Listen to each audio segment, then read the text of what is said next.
Pode Carro Entrevista, o programa que você já conhece, agora em formato especial, sempre com um convidado. E no comando, eu, Rodrigo Tavares. Ouça sempre no seu agregador de podcasts favorito. Olá e sejam todos muito bem-vindos ao Pode Carro. Eu sou o Rodrigo, e no programa de hoje, como vocês já puderam perceber pela vinheta, é mais uma entrevista, o quadro do Pode Carro, onde a gente sempre convida uma pessoa para ela contar a sua história de vida, a sua relação com o carro e tudo mais que ela quiser falar, porque aqui o ambiente é livre. Porém, antes de eu passar a palavra para o nosso entrevistado, uns pequenos recadinhos básicos aqui do programa. Primeiro, se você não segue o Podcarro nas redes sociais, por favor, faça isso agora. Siga a gente no @podcarro, tanto no Twitter quanto no Instagram. E se eu já tiver terminado, acredito que até no Facebook também, então você vai achar a gente em todos os cantos da internet. E se você está ouvindo a gente pelo YouTube, primeiro, muito obrigado. E segundo, não se esqueça de se inscrever, de dar o seu like, de dar o seu dislike também, né? Porque vai que você não gostou do programa, a gente aceita isso de boa. E deixa o seu comentário, porque o comentário é o que faz a gente mudar a qualidade do programa. Se estiver ruim, a gente melhora. Se estiver bom, a gente faz melhor ainda. A sua opinião importa e você que está ouvindo a gente pode participar do Podcarro. Deixe sua opinião, sua dica, sua sugestão. A gente está sempre pronto a ouvir você. Porém, vamos direto ao que interessa. E no entrevista de hoje a gente vai continuar com a nossa saga de entrevistas realizadas dentro do grupo Mango Racing. E se você não conhece, uma hora você vai acabar conhecendo, porque, enfim, né?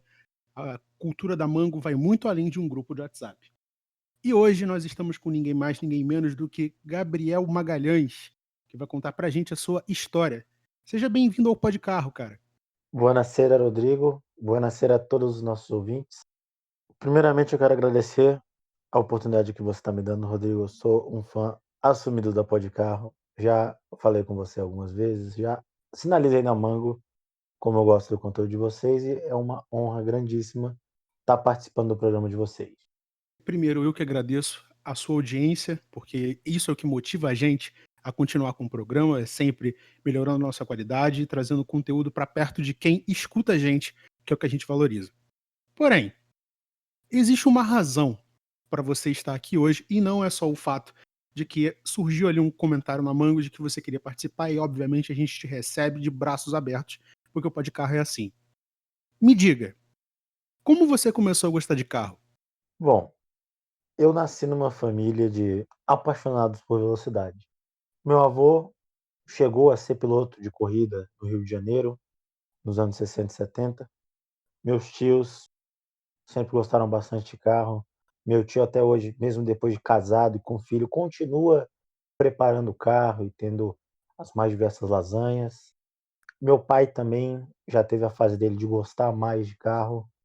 Hoje em dia ele está buscando trazer um pouco mais essa paixão de volta, mas eu basicamente fui jogado nesse mundo do momento que eu saí da barriga da minha mãe, né? Até a minha mãe mesmo gostava tanto que ela tinha como vontade dela de ter um primeiro carro um Lada Niva.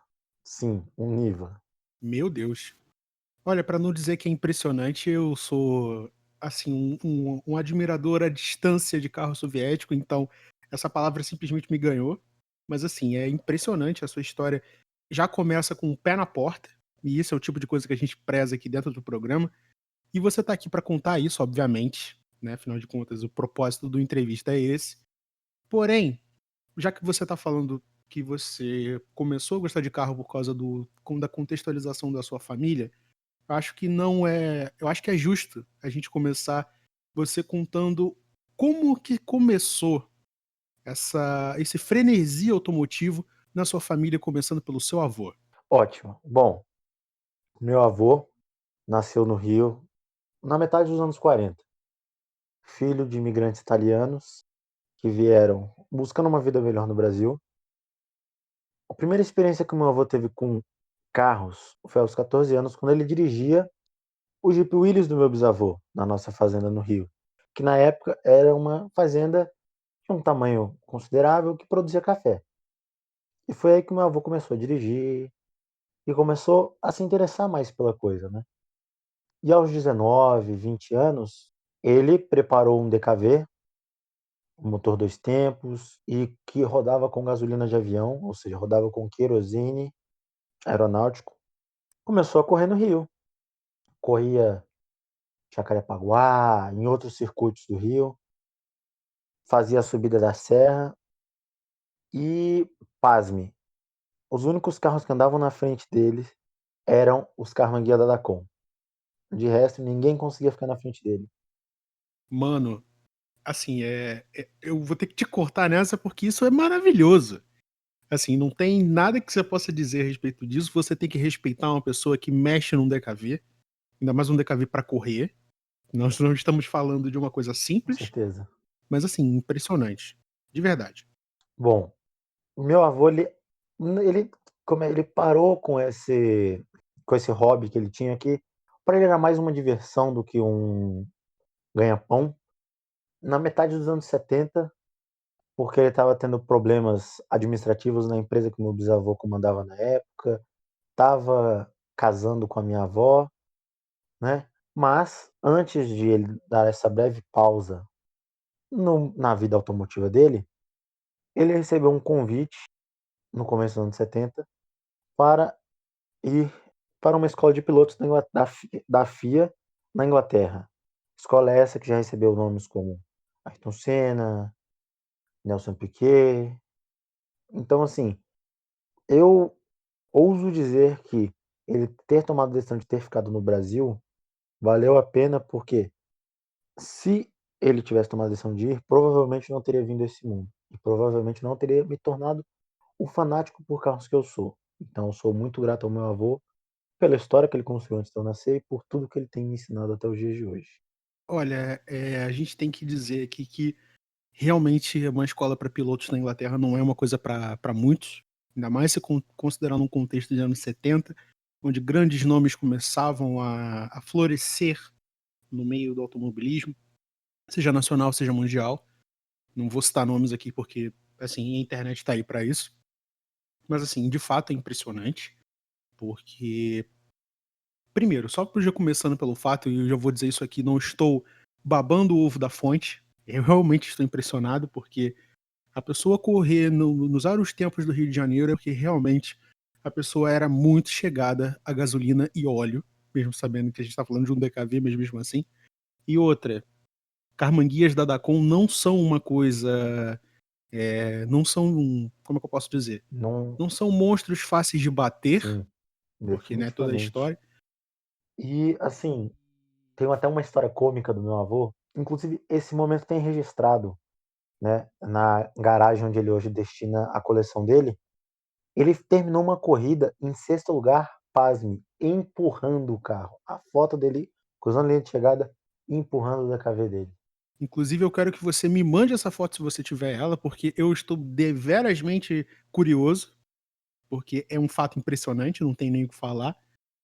Mas enfim, cara, eu particularmente, e o Rodrigo gosto muito de história automotiva, é uma coisa que eu amo de paixão mesmo, e daria praticamente tudo para poder conhecer um pouco mais desses circuitos de rua, principalmente aqui do Rio de Janeiro, onde a gente está, onde é a sede do GPC, que é o Grupo Pó de Carro de Comunicação, e poder entender mais de como funcionava toda essa estrutura, é, as equipes de rua, como era a cultura automotiva dessa época, e isso com certeza daria um programa gigantesco, que não é o caso agora, mas enfim, isso é assunto para outras Com edições. certeza. Bom, vamos para o próximo tópico, porque senão eu vou acabar falando aqui dos anos 60 de novo, esse programa vai ter 2 horas e meia, e não é isso que a gente É, quer. com certeza. Vamos lá. Você, já sabendo que, graças ao erro barra acerto do seu avô, você veio ao mundo, então agora você tem que proliferar toda essa cultura automotiva que tem enraizado na sua família desde sempre. Então, em algum dado momento, você ia ter que dar os seus primeiros passos em termos de automóvel. Me diga, como é que você começou a decidir, tipo, que carro eu vou ter agora? Como é que eu enxergo o carro?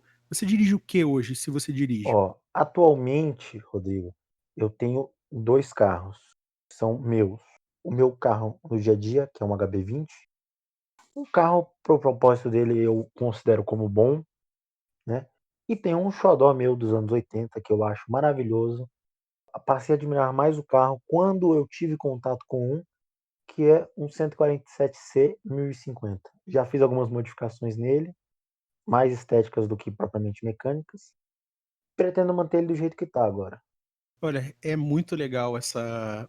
Eu, particularmente, depois que eu comprei o meu carro pessoal, né, que todo mundo já tá careca de saber qual é, eu passei a gostar muito mais de estudar o contexto de motores pequenos, e Fiat é uma coisa que é incontestável nesse sentido. Afinal de contas, foi praticamente a precursora de motores 1.0, foi motores de baixa cilindrada no Brasil, então é muito mais louvável ainda. Eu vou ter que pular o HB20 porque em programas passados eu desci a lenha nesse carro, eu espero que você não se ofenda. Né? De forma alguma. Mas Eu ficaria enfim, até feliz em descer a lenha no HB20 com você ao meu lado, porque realmente não é um carro que você possa defender. vocês estão ouvindo, não sou eu que estou falando, é o proprietário do carro, então, por favor, não compreendam mal. Enfim, vocês estão vendo, né? Não sou eu que estou falando, então a licença poética é minha. Beleza. Agora vamos à pergunta de US$ 1 milhão. Vamos. Por que um 147? Eu te respondo, cara. É o seguinte, antes de chegarmos no 147, a gente tem que voltar 10 anos no passado, no ano de 2010, que foi a época que meu avô ele estava ainda no meio de, cara, começar a importar carro e comprar alguns carros um pouco mais, como é que eu posso dizer? Um pouco mais luxuosos. E ele adquiriu um Chevelle 1966 SS 396, né? Que até onde eu saiba é o único no Brasil daquela carroceria com esse motor. Bom, eu lembro quando terminou a minha aula, meu avô me buscou na escola, a gente almoçou e a gente saiu para ver o Chevelle, né? Que tinha acabado de chegar, meu avô estava trocando algumas coisinhas que precisavam ser feitas. E ele virou para mim e perguntou: Gabriel, você gostou do carro? Eu falei: Gostei, vovô. Aí ele virou para mim e falou: Bom, vamos combinar uma coisa aqui agora. Quando você passar na faculdade, eu vou passar esse carro pro seu nome, ok? Eu falei: Ok, vovô. E também serve um pouco para explicar o nosso terceiro tópico da nossa conversa, que é sobre o porquê de eu ter escolhido engenharia mecânica. Que por conta dos carros e tudo mais, eu escolhi ser engenheiro mecânico. Desde então, eu passei os 8 anos que me restavam até tirar minha carteira com um único objetivo na cabeça, que era entrar na faculdade de engenharia mecânica, para enfim poder guiar o Chevelle. Só que, no começo de 2018, o Chevelle começou a apresentar problemas de diversas características, mecânicos, hidráulicos, elétricos, qualquer tipo de problema possível. E esse ano eu decidi com meu avô vender o carro, porque eu não queria um carro para garagem, como todo bom entusiasta sabe que carro não é uma coisa que se guarda na garagem, carro a gente usa, a gente dirige. Decidimos vender o Chevelle. Antes de vender o Chevelle, porém, eu adquiri o 147 e agora eu estou em busca de realizar outro sonho pessoal meu que eu tenho, que é adquirir uma E36. Excelente escolha, já preciso dizer, porque a gente sabe que BMW velha não se recusa, barato ou cara, que é sensacional.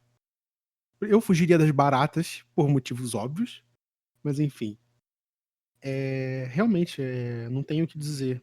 Mas assim, eu preciso perguntar, porque essa é a minha função aqui enquanto À vontade. comunicador. Você explicou que, graças à montanha de problemas do Chevelle, você acabou esbarrando no 147. Como isso se deu? Você tinha isso na cabeça ou foi uma questão de ocasião? Então, olha que coisa engraçada. Eu também, para poder contextualizar um pouquinho mais a história do 147, eu tenho que contar outra história minha de, de alguns anos atrás. Então, por favor. Como a gente já sabe, meu avô é entusiasta, colecionador, e eu sempre peguei muito, né, fui pegando, né, o vácuo dele, fui seguindo ele para os eventos. E em 2008, no leilão do evento de antigos em Araxá, Minas Gerais, eu passou um Charger americano 70 RT, exatamente igual o do Velozes e Furiosos. Eu sei que o do Velozes e Furiosos, acho que se não me engano é 69 ou 68, mas era um modelo parecido, era um mecânica 440 Magnum, câmbio automático, e eu com 8 anos, bati o olho naquele carro e falei: "Eu quero esse carro". E estava rolando um leilão. Eu lembro que o leilão parou na cifra de R$ 94.000. Como eu não sabia como funcionava o leilão, eu levantei a minha mão e gritei 97.000 ao leiloeiro. O leiloeiro conhecia o meu avô, perguntou se meu avô autorizava o lance, e meu avô, né, obviamente, no momento, falou que não. E eu fiquei arrasado, comecei a chorar. Alguns minutos depois, entrou uma Vespa 68, leilão. Meu avô vira pra mim e perguntou se eu tinha gostado. Eu falei: "É, gostei", sabe. Ele falou: "Não, pode dar um lance". E eu dei um lance na Vespa. Final da história, a Vespa acabou vindo pra gente como consolação por não ter levado o Charger. E, recentemente, como eu não ando de moto, né, tenho pretensão ainda de tirar uma carteira de moto, porque eu desenvolvi uma paixão por motos desse tempo, a gente decidiu vender a Vespa. E um conhecido de um amigo do meu avô, estava com o 147, que é o meu atualmente, e tinha interesse em trocar na Vespa, entendeu. E foi assim que o 147 surgiu na minha vida. Realmente uma questão de erros e acertos que acabaram numa feliz coincidência, né. Sim, uma coincidência maravilhosa. E eu lembro até hoje que a primeira modificação que eu fiz no 147 foi trocar o volante original por um volante Momo dos anos 70. Foi a primeira modificação que eu fiz. Que é perfeitamente plausível, se considerando que a gente tá falando de um tuning de época, né, e Momo, Itália, basicamente Sim, anda tudo sim, junto. sim. Além disso, eu instalei um par de farol de milha da Ela e coloquei as rodas do 147 Rally. Então ficou uma coisa bem, OEM, bem de época mesmo. E eu não pretendo fugir disso, vai ser isso. E eu gosto muito do carro. Recentemente a gente deu uma geral no motor, repintamos o cofre, repintamos o bloco. Então, bem em breve o carro vai estar pronto de novo para andar. Maravilhoso, cara, é assim, é muito bacana ver pessoas que por quaisquer razões acabam abraçando um carro antigo, e a gente vê isso com muita frequência tanto aqui, como no GPC ou fora dele, que assim, é uma coisa que vai ficando visceral, sabe, você abraça e depois não quer mais saber de outra Sim. coisa, é muito bacana. É uma paixão que a gente desenvolve com o tempo, né. Eu sempre tive essa paixão, tive alguns relacionamentos na minha vida que tentaram me tirar desse mundo, mas eu não vou lá abrir mão de estar com meus amigos em uma roda conversando sobre carro, ou de passar a tarde na garagem do meu avô, sabe, só olhando os carros, só admirando cada peça que tem ali, por conta, seja de uma amizade, seja de uma namorada, enfim. Não abrir mão. Nunca vou abrir mão, né. E assim, outro carro que eu aprendi a admirar e a gostar com o tempo foi o próprio Fusca, né. Eu nunca tinha dirigido um Fusca até o ano passado, e me surgiu a oportunidade de dirigir um Fusca 85 a álcool, última série.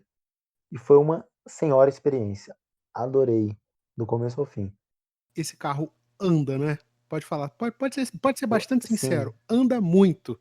o Fusca é um carro muito gostoso de andar, anda bem. E falando em Fusca que anda muito, o meu avô recentemente adquiriu um Fusca 53 com motorização 1800. E eu ainda tenho que andar nesse carro. Jesus Cristo. Isso é isso é a porta da heresia, né, porque mas uma heresia no sentido bom, se é que isso existe. Sim, sim, Mas com enfim, certeza. antes que eu comece a ficar babando num Fusca 1.8, eu preciso pensar em continuar com a entrevista, porque senão eu já tô ficando doido já.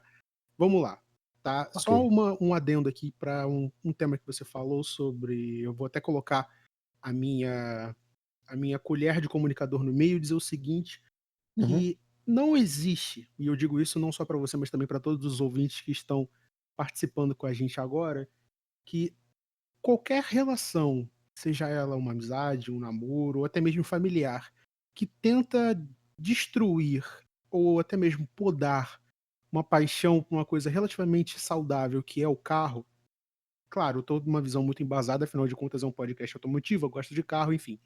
Mas uma Com visão certeza. polarizada, que tenta te alienar do bem que o carro promove, daquela sensação de liberdade, do conforto, de criar novas histórias, não é uma coisa que vai dar certo, porque parte-se muito do princípio do respeito. É respeitar algo que faz bem ao seu próximo. É Com óbvio que a gente certeza. não pode dizer também que, ah, eu vou ser assim e tá fazendo mal a outra pessoa. Não, existe uma coisa chamada diálogo e todo mundo tem que ter. Isso que nós estamos fazendo aqui Claramente. agora é um diálogo, né? Mas enfim, antes que comece Sim. a crescer, vamos direto à tônica do fato, que é o seguinte: carro promove encontros, às vezes bons, às vezes ruins, mas é sempre um aprendizado positivo, porque o carro, Sim, sempre. ele motiva as pessoas. E é para isso que existe esse programa, para as pessoas contarem suas histórias, aprenderem mais sobre carro, e a gente tentar unir todas as pessoas ao redor do país em torno de uma coisa só, que é falar de carro. Beleza? Esse ponto já foi dito aqui, inclusive peço desculpas por ter saído completamente do tema da entrevista, mas Tá tranquilo, acontece. Rodrigo, imagina. A pessoa, quando começa a falar de carro, eu sou muito emotivo com esse negócio, então eu me sinto na obrigação de falar. Bom, antes da gente passar para os próximos blocos, eu quero reforçar de novo para você que está ouvindo a gente, para seguir a gente nas redes sociais, na Rua Pode Carro, em todo lugar possível. Mande para os seus amigos. Se você quer participar do programa, manda uma DM para a gente, ou então manda um e-mail no podcarro@gmail.com. A gente sempre vai estar disponível para ouvir o que você tem para falar para a gente. Ah, eu quero participar, eu quero sugerir, eu quero, sei lá, dar dinheiro para vocês. A gente aceita com todo carinho e muita vontade de aumentar esse programa aqui até dizer chega. A gente está sempre disposto a ouvir vocês. Porém, voltemos à entrevista.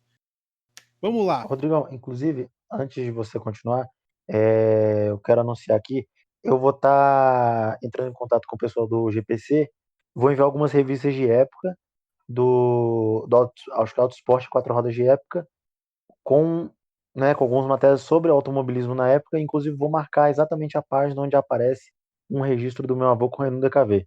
Beleza, Rodrigão? A gente troca essa ideia depois, eu pego caixa postal para enviar e fique à vontade, é um presente meu para o pó de carro. Eu não sei como reagir, eu fui pego 100% de surpresa, ele não tinha combinado isso comigo antes. Eu juro por Deus, inclusive o meu generosíssimo obrigado, porque eu não devo ter comentado isso em algum outro programa, mas eu sou um completo aloprado quando o assunto é revista antiga, meu quarto tá cheio delas, né? Então, assim, obrigado. Eu vou entender isso como um não pagamento de propina por você estar participando do programa. Porém, vou deixar claro que em termos de automóvel a gente aceita qualquer coisa. Mas enfim, sério, obrigado. Em nome de todo mundo Rodrigão, do GPC. novamente, eu agradeço o convite seu no pó de carro de estar participando e de estar podendo ajudar vocês a crescer de alguma forma, porque o conteúdo de vocês é simplesmente sensacional. Não tenho nem palavras para descrever quão bom é o conteúdo de vocês. No meio de tanta gente que faz um conteúdo ruim e tal, vocês conseguem fazer um conteúdo maravilhoso. Bom, eu não sei nem onde é que eu enfio minha cara. Para minha sorte, isso é um podcast, então ninguém tá vendo o quão emocionado eu estou. Mas tudo bem, mais uma vez eu agradeço e vamos continuar aqui com esta jossa. Seguimos. Bom, eu não poderia deixar de falar, de citar o elefante na sala, que é o seguinte: você mencionou que seu avô possui uma coleção, e dentro das pessoas que conhecem você, isso é um fato notório. Porém, nos diga o seguinte: como que começou? A gente já sabe que isso vem de um contexto histórico, de que sua avó corria, de que sua família já é naturalmente inclinada ao automobilismo, mas nos diga, Sim, com certeza. como é que começou esse negócio de, putz, eu vou fazer uma coleção? Bom, ó, eu vou começar assim, que eu lembro de quando eu nasci, eu lembro dos primeiros carros que meu avô tinha, que era efetivamente o princípio da coleção dele, né. Até os meus 3 anos de idade, o meu avô tinha basicamente 4 carros. Desses 4 carros, ele tem um até hoje. Ele tinha um Porsche 911 Super Carreira 73, de cor dourada com as rodas pretas. Tinha um Mustang 68 GT azul marinho, com mecânica 289, salvo engano, manual. Uma Corvette C3 67 vermelha, com mecânica 350. Esses três que eu mencionei já, infelizmente, nos deixaram há muito tempo. E o último, que para mim é a cereja do bolo e é um carro que eu também só fui aprender a admirar depois de mais velho, que é um GT Malzone 1968, que foi restaurado pelo meu avô, está com a gente já há mais de 20 anos e é uma paixão tanto minha quanto do meu avô. Esse foi o princípio da coleção. Assim, de novo, eu tô sem palavras, porque até mandar um alô aqui pro Pedro Henrique o Brabo, que vive enchendo nossas cabeças o tempo inteiro falando sobre GT Malzone. Ele finalmente achou mais um doido que gosta desse tipo de coisa, sem ofensas, obviamente. E eu acho Uhum. maravilhoso, não tem nada pra falar. Eu acho que, em termos de carro esporte no Brasil, assim, de várzea mesmo, o GT Malzone tá no topo, porque veio evoluindo tudo até chegar nos Pumas e o resto é história. Mas enfim, Sim. até peço desculpa se eu tô te cortando muitas vezes, porque Não, fica à vontade, eu tô adorando. a gente tem Essa que conversa aqui tá, porra, muito bacana. a gente tem que deixar muito claro para quem ouve a gente que, como se trata de um podcast que não é ao vivo, não é presencial, é muito difícil dosar o espaço entre quem tá falando e quem tá ouvindo e vice-versa. Mas a gente vai tropeçando, catando cavaco até a gente poder fazer esse programa num lugar físico, ao vivo, ou via vídeo, enfim. A gente se explica no futuro quando as coisas estiverem melhores. Porém, Com certeza, desses 4 carros ficou um só, que é um baita carro, não tem nada o que dizer. Mas com certeza. da onde surgiu o interesse em montar uma coleção? Então, o meu avô, na casa onde ele mora atualmente, tem uma garagem nos fundos que cabem até 4 carros, né, uma garagem para 4 carros nos fundos da casa dele. Só que os anos foram passando, né, ele foi conseguindo ter um aporte financeiro maior, e aí ele decidiu: "Puxa vida, eu não tenho mais espaço em casa". E começou a alugar as vagas num shopping perto da casa dele. Só que estava sendo um custo muito grande. Ele pensou: "Puxa vida, eu vou construir uma garagem". Em 2010, ele tirou essa ideia da cabeça e passou para o papel, e a garagem foi construída. E os carros que ele tinha que estavam em casa de amigo, em vagas de shoppings, foram para a garagem, né. E foi desse princípio, que ele não tinha mais espaço para guardar os carros, que ele decidiu, abrir a porteira e, né, alimentar ainda mais essa paixão. Então partiu dele dessa necessidade de maiores vagas e falou: beleza, vamos sair comprando a torta direita, porque é isso que eu gosto e não tem nada aí, vambora. Basicamente isso. Foi basicamente isso, né, ele foi comprando aquele à torta direita, mas ele sabia o que ele queria. Meu avô nunca foi de comprar um carro simplesmente por ser um carro. Ele: "Ah, eu gosto disso, se eu não puder ter esse carro, tem outros carros similares que eu gosto, que eu possa ter", então foi assim que começou, né. E teve uma época que ele realmente começou ele importou alguns carros para o Brasil, a maioria dos carros ele comprou aqui, mas alguns carros ele importou, né.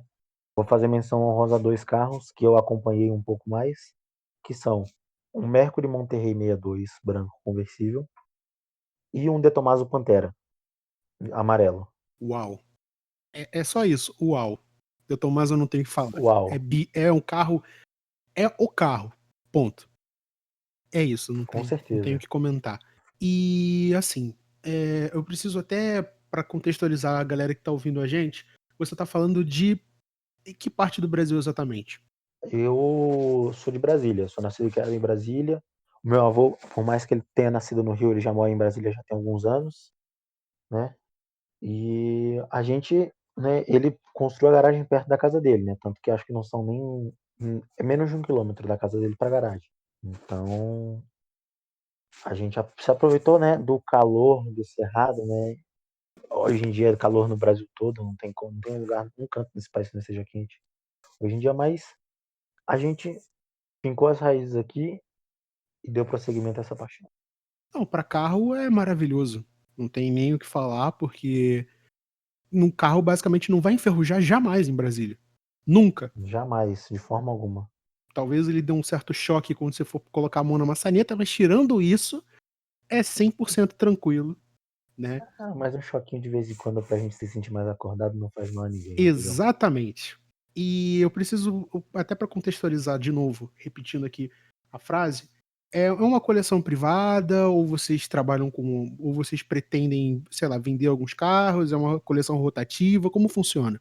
Então, é uma coleção privada nossa, mas existe a rotatividade, né. Claro que tem alguns carros que meu avô tem um apreço maior e são carros que demoram alguns anos a mais a saírem da coleção ou que não vão sair da coleção de forma alguma. Vou mencionar aqui um dos carros que o meu avô não que eu tenho certeza que ele não vai se desfazer, é o GT Malzone, né. Agora eu tenho que fazer menção a um dos primeiros carros caros que o meu avô comprou, que é um carro maravilhoso. Eu ainda não dirigi esse carro por receio de fazer alguma coisa errada e acabar estragando e por ser um carro caro eu tenho esse receio, que é uma Mercedes 280 SL Pagoda 1971. Meu Deus, eu amo esse carro. Esse carro é Esse carro é tipo é maravilhoso. perfeito, cara. O caimento do teto, não tem o que falar. Assim, eu sou Os suspeito pra falar porque faróis, eu sou um fã assumido de Mercedes velha. Inclusive, a minha favorita sempre vai ser a 600 Grosser, que assim, eu não posso virar um ditador de um país de terceiro mundo pra ter acesso a uma delas, mas beleza. Mas saindo do a gente tá falando muito de mim, vamos voltar a esse assunto. Dentro dessa coleção, obviamente, você falou que existe o GT Malzone, que é o favorito do seu avô, tem a Mercedes, que é o suprassumo de termos de valor e que pode ser até perigoso, sei lá, se der sim, aquela com certeza. micro raladinha que, enfim, é mortal. Mas, enfim, você tem algum carro que mexe com você ou que você destacaria na coleção, ou carros em geral? Bom, eh, claro que cada peça que está na coleção do meu avô, eu acabo criando algum vínculo, seja um vínculo mais brando, mais passageiro, um vínculo um pouco mais profundo ou um vínculo muito forte, né. Os Fuscas eu aprendi a admirar com o tempo, então é um vínculo que eu tenho um pouco mais de apego, principalmente com o Fusca alemão 72 Karmann 303. Inclusive fomos premiados ano passado em Lindóia com ele. Se algum ouvinte aí tiver ido para Lindóia no ano passado, tiver visto aquele Fusca laranja, era eu recebendo o prêmio. Agora por mais que a minha família tenha vindo da Itália, por mais que os pais do meu avô sejam italianos, eu tenho uma paixão inexplicável por Porsche, inexplicável. Seja o 911, seja o 924, o 928, não interessa, eu amo Porsche. E atualmente, o exemplar desta marca alemã que temos na coleção é um 928 1979 manual. E aquele carro é o meu favorito, é a minha cereja do bolo. Eu sou obrigado a dizer que você tá certíssimo, porque 928 e uma água gelada não se nega a ninguém. É lindo e ponto. E é perfeito, E ponto. sabe? É lindo, é perfeito e ponto. Exato. Cara, de novo, é incrível, porque, assim, é legal ver que toda coleção tem um pretexto, que ela veio de um contexto histórico de corridas e que também acabou influenciando a você e a sua família, e isso é bacana, porque a gente vê como é que o carro fica bem enraizado num contexto não só de família, mas também de gosto pessoal, que é uma coisa bacana de você acompanhar, de ver crescer, de ter um apreço, aprender coisas novas, por que não? Afinal de contas, carro é sempre aprendizado, Com certeza. e isso é muito bacana de se ouvir, de verdade. Passemos para o terceiro e último bloco deste programa, não sei nem como é que a gente está de tempo, mas a conversa está ótima, então vamos para o que interessa. Planos para o futuro. Agora falemos não só da sua família, mas falemos também de você. Afinal de contas, você que é o Ok. entrevistado de hoje. Quando a gente está falando de um cara que tem um HB20 e um 147, num contexto web, obviamente, quais são os seus planos para futuro em termos de carro? Você pensa em algum projeto? Você pensa em melhorar os seus carros atuais? Você pensa em adquirir alguma coisa? Conta pra gente. Bom, vamos lá. Como eu mencionei, em algum bloco passado, depois que eu vendi o Chevelle, eu comecei a ir atrás desse sonho de adquirir uma E36. Então, para um futuro mais breve, já estou pesquisando tem um tempo uma E36 legal, que também vai ser um projeto meu, já tenho uma lista de algumas modificações que eu quero fazer. O HB20 a priori vai ficar do jeito que está, talvez eu troque ele num futuro um pouco mais longe, daqui 2, 3 anos. 147 para mim, do jeito que tá, já tá maravilhoso, não mexeria em nada nele, né. Inclusive, A gente trocou o carburador dele recentemente, colocamos uma VW 40. Ele andar um pouquinho mais. É um baita upgrade em termos de carburador. Com certeza. E assim, meus planos agora em 5, 6 anos é terminar a faculdade. Eu tô com um projeto pessoal com um parceiro meu que a gente tem alguns planos envolvendo a mídia, a gente tem pretensão de começar um canal no YouTube, talvez ainda esse ano, a gente está vendo ainda como que as coisas vão suceder. E daqui a alguns anos também, né, com muito trabalho, muito esforço, eu tenho como meta pessoal ter a minha própria preparadora e quero atender todos os ramos automotivos possíveis, supercarros, a galera que gosta de Hercules, enfim, eu quero atender todo mundo na minha preparadora, eu quero que todo mundo seja muito bem recebido e que não tenha nenhum tipo de distinção, nenhum tipo de divisão, quero que todo mundo seja bem recebido, que tenha um serviço decente, justo e honesto, né? E também não posso deixar de mencionar que um dos meus planos para o futuro é me casar. Já tô num relacionamento sério, a gente tem planos juntos para o futuro. E graças a Deus, a minha companheira entende muito bem da minha paixão. É engraçado que eu tô até fazendo a minha namorada gostar, né, desse mundo. Ela se interessa, ela pergunta.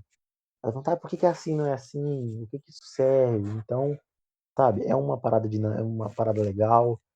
E, sabe, eu tô investindo nisso, no meu futuro com ela, no meu futuro profissional, no meu futuro pessoal, entendeu? Basicamente, esses são os meus planos pro futuro. Inclusive, se você quiser mandar um salve pra ela agora, esse é o seu momento. Um beijo, Bia. Te amo demais, te amo muito. Espero muito que a gente possa realizar todos os nossos sonhos juntos. Te amo eternamente, minha vida. Vocês estão vendo só que o Pode Carro não é só carro, o Pode Carro também é amor, porque a gente coloca aqui sempre um espacinho para o nosso ouvinte, também para o nosso entrevistado, para ele se sentir à vontade. Não tem nenhum outro, e eu vou dizer isso em letras garrafais aqui, nenhum outro podcast proporciona momentos como esse. Tá? Se você conhece, por favor, não me conte porque eu não quero ficar triste. Beleza, vocês estão vendo aí que assim, a gente é pego de surpresa em muitas outras situações, mas cada entrevista é uma coisa nova. É interessante demais conhecer pessoas que têm ideias diferentes da nossa, mas que mantêm toda aquela estrutura de que carro é importante e que quer fazer isso da maneira certa. Inclusive, eu acho que se eu tiver para o Brasil em algum momento, eu já sei onde levar o meu futuro CHT Turbo para mexer, porque, né? Fique à vontade. Tanto para você, como para o pessoal do Pó de Carro, como para todos os ouvintes, todos os amantes de carro, as nossas portas estarão sempre abertas para vocês. Vocês estão vendo, né? Inclusive, você tem um pequeno projeto pessoal no Insta, correto?